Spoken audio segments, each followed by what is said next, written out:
आज हम लोग राजस्थान के सीमावर्ती ज़िले धौलपुर में आए हुए हैं। धौलपुर में राजाखेड़ा क्षेत्र में एक्स एमएलए रविंद्र सिंह जी के साथ हम लोग मौजूद हैं। क्षेत्र की जनता के क्या विचार हैं? नई सरकार आई है, नया कार्यकाल चल रहा है, क्या सोच है लोगों की, आइए जानते हैं इनसे। सर नमस्कार। नमस्कार सर, ये बताइए, नई सरकार आई है, 100 दिन का कार्यकाल हो रहा है, कैसा काम चल रहा है, क्या कहना चाहिए? देखिए, मेरी बात सुनिए। मुख्यमंत्री जी जब से आए हैं निरंतर सारे राजस्थान का दौरा कर रहे हैं। बीच में दिक्कत एक ही हुई है कि चुनाव आ गया। जितना टाइम उनको विकास के लिए देना चाहिए था, मेज़ पे बैठना चाहिए था, दफ्तर में बैठना चाहिए था, वो संभव नहीं हो पाया। लेकिन एक बहुत बड़ा काम इस दौरान उन्होंने कर दिया, वो ERCP का मुद्दा था, जिसको कांग्रेस हमेशा कहती थी सरकार नहीं करना चाहती है, केंद्र सरकार नहीं करना चाहती है। सब 100 दिन से भी कम टाइम में करके मुख्यमंत्री जी ने दिखा दिया। ये उसके यश के पात्र हैं और आगे वाला समय, आने वाला समय उनको धन्यवाद देगा। क्योंकि किसान को और क्या चाहिए? पानी चाहिए, और पानी मिल जाए उससे लाइफ लाइन है वो। तो सर, आपने ERCP का मुद्दा छेड़ा, जैसे कि क्षेत्र में हमेशा से पानी की समस्या रही है और राजस्थान एक सूखाग्रस्त राज्य हमेशा से रहा है। आपको क्या लग रहा है, खेती, किसानी, सिंचाई के अलावा महिलाओं के जीवन, पेयजल में अगर जीवन स्तर अच्छा होगा और औद्योगिक जो उपलब्धता है जल की, उसमें भी सुधार आएगा, रोजगार के अवसर बढ़ेंगे, क्या कहना चाहते हैं? देखिए, मेरी बात सुने। अगर आप थोड़ा सा पिछला इतिहास देखें कि जो पिछले 10 साल में जो चेंज आया आम आदमी की ज़िंदगी में, विरोधी कुछ भी कहें अलग बात है, उनको तो विरोध करना है। एक पूरे होते हैं, पूरे जिससे झोंपड़ी बनती है।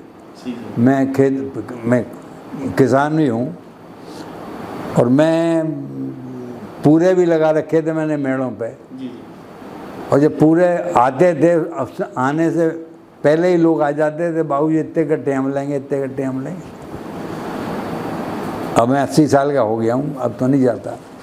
मैंने अपने पुत्र से पूछा था पूरे वाला कि पापा कोई नहीं आता है, कि झोंपड़ी है ही नहीं। मतलब आज स्थिति ये हो गई 10 साल में कि गांव में झोंपड़ी आपको किसी रईस के मिलेगी जिसने अपने शौक़ के लिए झोंपड़ी बनाई हुई है। तो इतना लोगों का विकास हुआ है। गांव में सड़क बन गई, बिजली आ गई, पखाने बन गए, मकान बन गए, सड़क बन गए, कार पहुंच गई। शहर से किसी चीज़ में आज की तारीख में गांव कम नहीं है। तो ये सब विकास हुआ है और नई सरकार उसमें गति देगी, इसमें कोई शक ही नहीं है। और चूँकि हमारे मुख्यमंत्री जी एक धरती आदमी हैं, ऊपर से नहीं आए, नीचे से गए हैं। उनको गरीब का दर्द मालूम है, जैसे प्रधानमंत्री जी को मालूम है वैसे इनको भी मालूम है। और जिस आदमी को ये सब चीज़ मालूम होती है उसका सोच ही दूसरा होता है। तो भजन लाल जी हमारे माननीय मुख्यमंत्री जी हैं, उनसे हम उम्मीद करते हैं कि वो उनका कार्यकाल अच्छा रहेगा।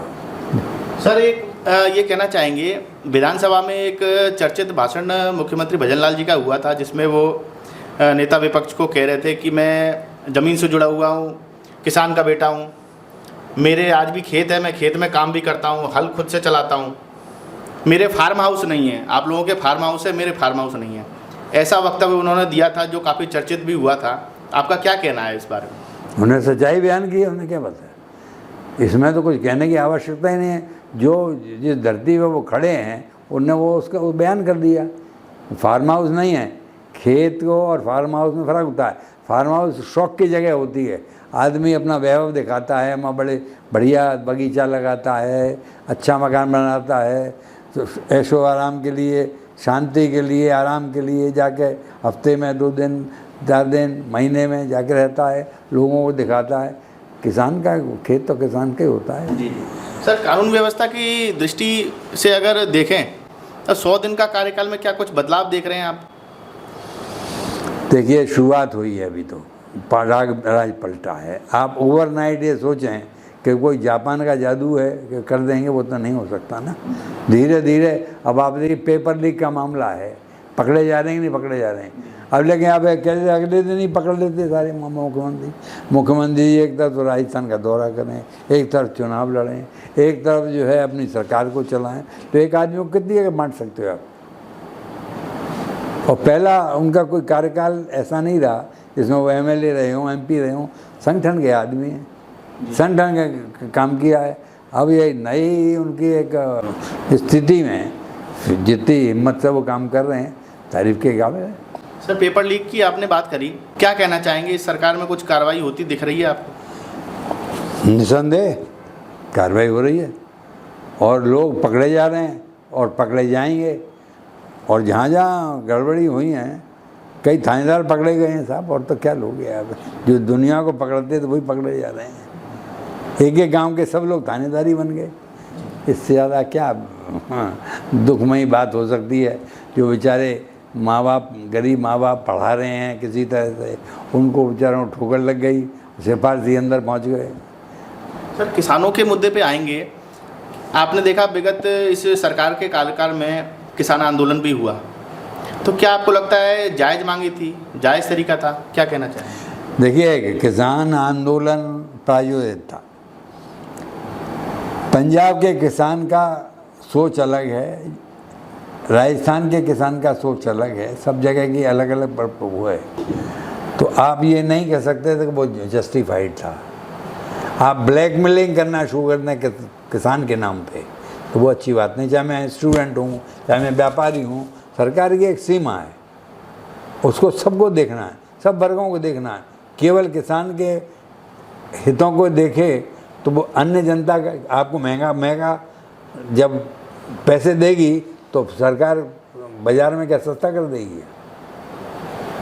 खरीदना तो आम आदमी को पड़ेगा, तो वो उसके लिए महंगाई नहीं होगी। तो फिर आप कहते हो महंगाई से मर रहे हैं, तो सरकार को बैलेंस करना पड़ता है। सर पानी के मुद्दे पे, क्योंकि किसान से डायरेक्ट जुड़ा हुआ है, दोबारा आएंगे, आपको क्या लगता है sir central media, state media और जनता राजस्थान में पानी लाने का श्रेय मुख्यमंत्री भजनलाल जी को अभी से देना शुरू कर रही है, तो आप क्या कहना चाहेंगे? एक भागीरथ प्रयास है राजस्थान के लिए उनका? बिल्कुल भागीरथ प्रयास है। देखिए मैं आपको पिछले 5 साल पहले चलता हूँ।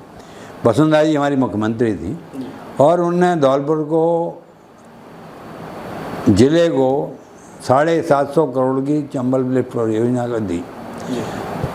5 साल उस लिफ्ट परियोजना की हाल ये हुई कि रेंगते चली।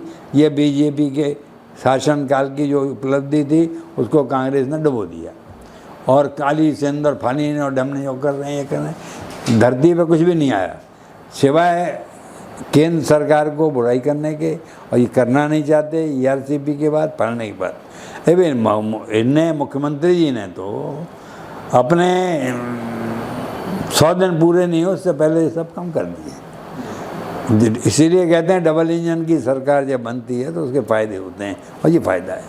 सर धौलपुर के मुद्दे पे आते हैं, मूल समस्याएं क्या हैं यहाँ पे? एक रेता माफिया भी यहाँ पे हमेशा से हावी रहा है। मैं उसे माफिया नहीं कहता हूँ साहब, मैं उसे ज़रूरत कहता हूँ। आप ये बताइए, मेरे पिता, उनके पिता, उनके पिता, उनके पिता, सदियों से चंबल की रेता से मकान बन रहे हैं। आप कानून के तौर पे पर्यावरण के नाम पे रोक लगा रहे हो, ऑल्टरनेट क्या है आपके पास? मैं एज MLA मेरे 4 चंबल के रेता पे बहुत प्रश्न हैं। एक प्रश्न था, मूल प्रश्न ये था कि क्या ये सही है राजा खेड़ा के चारों तरफ बहने वाली चंबल नदी के कई किनारों पर 4-4 फुट से ज़्यादा पानी नहीं है, सही है कि गलत है? उन्होंने कहा सही है। मेरे यहाँ मगरमच्छ रहते हैं या नहीं रहते हैं? नहीं रहते हैं। अंडे देते हैं कि नहीं देते हैं? आवागमन दिन भर होता है, ट्रैक्टर का, साइकिल का होता है। तो फिर ऐसी जगह आप चंबल क्यों नहीं बजरी चालू करते हैं कि ये कोर्ट का मैटर है? और उस बात को आज 10 साल हो गए।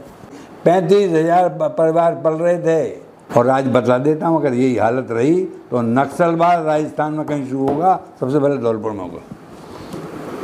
आप लोगों को गला काट रहे हैं, पत्थर नहीं निकालना देंगे। रेता नहीं निकालने देंगे तो मकान कहाँ से बनेंगे? मकान तो बनेंगे ना, आबादी बढ़ेगी, मकान बनेंगे, गृहस्थी बढ़ेगी, मकान बढ़ेंगे तो कैसे बनेंगे? जवाब दे कोई मुझे। और सरकारी इमारतें जो बन रही हैं ये कौन सी रेता से बन रही हैं? इससे सिवाय भ्रष्टाचार बढ़ने के और कुछ नहीं होता है। आप रेत निकालने नहीं दोगे, पत्थर निकालने नहीं दोगे, मकान बनाने नहीं दोगे तो रोजगार कहाँ से आएगा? इस क्षेत्र में जो रोजगार पैदा था उसे ही आप खत्म कर रहे हैं। क्या कोई बड़ी इंडस्ट्री आनी चाहिए सर? बड़ी इंडस्ट्री कब आएगी? जब हालात अच्छे होंगे। यहाँ हर चीज़ पर पाबंदी है और सब लोग कानून की पालना कर रहे हैं। कानून की पालना आदमी के, इंसान के भलाई बुराई से अब बड़ी नहीं है। कानून आपको ये सिखाता है कि हमको ऐसा काम करना चाहिए। क्या भाई मर जाए तभी कर लोगे आप? थोड़ा सोचना पड़ेगा। लोगों का भलाई बुराई का ध्यान रखते हुए तब कानून की पालना हो तो मानवीय है, वरना अमानवीय है। सर एक धार्मिक दृष्टि से एक प्रश्न को ले लें। हाँ 500 साल से समस्या थी राम मंदिर का। हाँ। मुख्यमंत्री भजनलाल जी अपनी पूरी कैबिनेट को भी अयोध्या धाम दर्शन के लिए ले गए और हर संभागीय मुख्यालय से बसेस की व्यवस्था कराई है, बुजुर्गों को भी दर्शन करा रहे हैं। तो क्या लग रहा है, इसके बारे में क्या कहना चाहेंगे? देखिए, बेसिकली ये देश जो है धर्म प्रेमी है, चाहे आप हिंदू लो, चाहे मुसलमान लो, कोई जाति लो। भगवान में आस्था है। अजमेर ख्वाजा साहब दर्शन करने हिंदू भी जाते हैं। मेरा अपना मानना ये है कि धार्मिक आस्था तो हर कौम में मौजूद है और राम जी का मंदिर बनना तो लोगों का ख्वाब था, वो पूरा हो गया। बड़ी बात है। इतने 500 साल से राम जी बेचारे अंदर बंद थे, वो आज ऐसी जगह बैठे हैं हर आदमी दर्शन कर सकता है। लोगों का सपना था कि राम जी के दर्शन ये जो हर संभागीय मुख्यालय से बसेस की व्यवस्था और तीर्थ यात्रा करा रही है सरकार राजस्थान की, इसके बारे में कुछ विचार हैं आपको? अच्छा कदम है, इसमें क्या बुराई है? इसमें अब देते हैं कि नहीं, जब ये लोग जाते हैं मक्का मदीना जानते हैं तो हज का जो सब्सिडी मिलती है करते हैं, तो कोई खास बात नहीं है। जब हज की सब्सिडी दे सकते हो आप तो इसमें क्या दिक्कत है? ये भी हिंदुस्तानियों का, हिंदुओं का हज है। राम जी के दर्शन करना लोगों की ज़िंदगी का एक रूप है। एक सर चुनावों की दृष्टि से एक प्रश्न ले लेते हैं। हाँ, बीजेपी और कांग्रेस इस लोकसभा चुनाव में दोनों बड़े बड़े दावे कर रही है। आपको क्या लग रहा है, राजस्थान में इस बार बीजेपी 25 में से कितनी सीटें जीतने जा रही है? देखिए, मैं इतना बड़ा नेता तो हूँ नहीं कि आपको 25 का आंकलन बता दूँ, लेकिन मेरा अपना मानना ये है कि मोदी जी के कार्यों से, मोदी जी ने जो इस देश के लिए 10 साल में किया है और उनके ने जो मेहनत इस चुनाव में की है, उसका फल बीजेपी को प्राप्त होगा।